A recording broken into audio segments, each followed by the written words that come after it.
Hello guys welcome to Mumtaz kitchen. आपण screen उपरे देखि पारुथिबे आजी कौन बनिया को जाउछि। एहा सह मोर पिल्ला बेलर किछि स्मृति जोड़ी होई रहिछि। मोर कंकड़ा तरकारी बहुत पसंद एवं कंकड़ार गोड़ मध्य। छोट बेले मो भाईर मोर सांग होई खाउथिला बेले मो भाई मोर ठारू कंकड़ा गोड़ खाई देइथिला बोली मु रुसिकी उठी जाइथिली आउ खाई नथिली। तेणु एई कथा भाबिले आजी बहुत हस लागे। आपनको जदि मो वीडियो भल लागुथिबो आपण लाइक कमेंट एवं सब्सक्राइब करिया को भूलिबेनी। आज मार्केट रू कंकड़ा नहीं आसिलु। झियो कहिला मामा आज कंकड़ा बनेबा। कंकड़ा नहीं आसिला परे एहाको आमे ड्रेसिंग कलु। मार्केट रे से भाई जनक तांकर कंकड़ार बड़ बड़ गोड़ काढ़ी देइथिले एवं छोट गुड़ाक काढ़ी नथिले। घरे आनी मते ड्रेसिंग करिया पड़िला।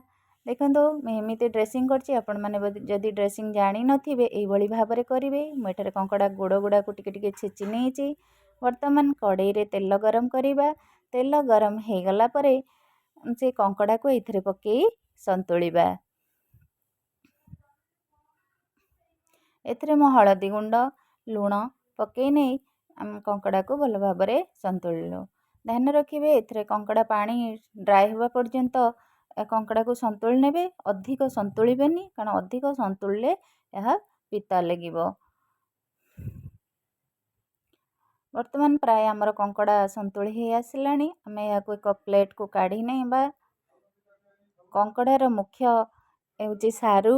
छोट बेले हम बहु आलू सारू पकेई कंकड़ा रोषेई करे बहुत बढ़िया लगे। तेणु मु एठारे आलू एवं सारू को काटी नेछि एवं कड़ाई रे तेल टिके गरम करी आलू सारू को पकेई नै आमे याको किछि समय पई संतुलिबा।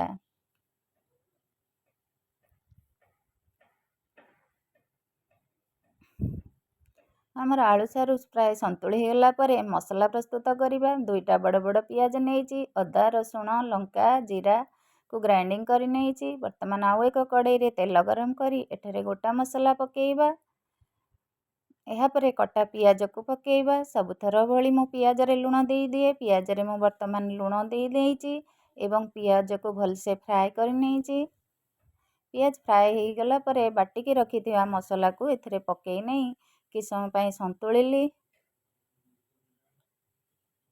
बा कसिली।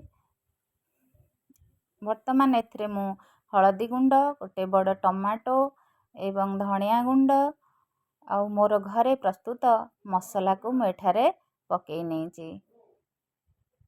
पकेई नै एहाकू भल भाबरे कसी नेछि। देखंतु मसला जेते भल से कसी हबो आपण तरकारी सेते टेस्ट लागिबो। प्राय मसला आमर पाखापाखी कसी हे आसिलानी। देखंतु मसलार टेक्सचर केते बढ़िया हेइछि। एहा परे आमे एथिरे कंकड़ा को पकेई नै कि समय मसला रे कसीबा। एहा परे आमे आलू सारू को मध्य पकेई दबा। आलू सारू को पकेई एहाकू आमे 2-3 मिनिट कसी नबा एवं पानी देई नबा। एठारे गरम पानी मु नेछि। आपण गरम पानी देले तरकारी आउ टिके टेस्ट लागे ठंडा पानी अपेक्षा। वर्तमान एहाकू 10-15 मिनिट फुटिबा को देबा। वर्तमान आमर प्राय टेक्सचर हे आसिलानी कंकड़ा तरकारी रो। एठारे मु गरम मसला लास्ट रे पकेइछि। देखंतु केते टेम्पटिंग देखा जाउछि।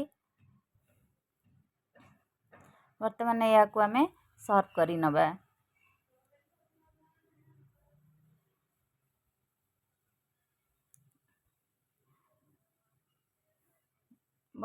आपनको जदि मो वीडियो भल लागुथिबो लाइक कमेंट एवं सब्सक्राइब करिया भूलिबेनी एवं शेयर मध्य करिवे। रहुछि जय जगन्नाथ।